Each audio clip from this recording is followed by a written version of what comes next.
Hello बच्चों. So let's read the question given here. So the question here says arrange the following events of mass flow of organic material in sequence. कि यहाँ पे जो 5 statement दिए गए हैं इनको हमें क्या करना है ना, यहाँ पे एक सिस्टमैटिक ऑर्डर में लिखना है for the process of mass flow of organic materials. तो पहले हम देखेंगे कि हमारे पास इस क्वेश्चन का की कॉन्सेप्ट क्या होना चाहिए. तो इस क्वेश्चन का हमारे पास की कॉन्सेप्ट क्या होगा ना, प्रेशर या फिर इसको हम बोल सकते हैं मास फ्लो.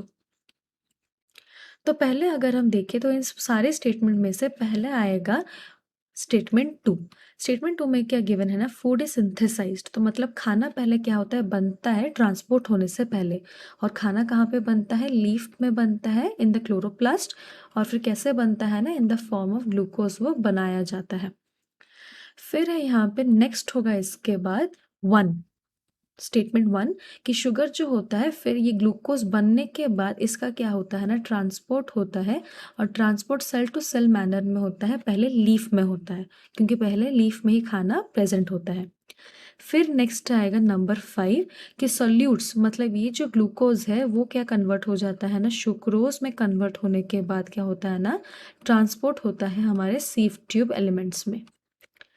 फिर उसके बाद हमारा क्या आएगा ना, स्टेटमेंट 3 क्योंकि सीव ट्यूब में एक जगह में सुक्रोज का एक्यूमुलेशन होने की वजह से वहाँ का सॉल्यूट पोटेंशियल इंक्रीज कर जाता है, इसलिए जाइलम की तरफ से क्या होता है ना, वाटर आ जाता है by the means of osmosis, उसको थोड़ा डाइल्यूट करने के लिए.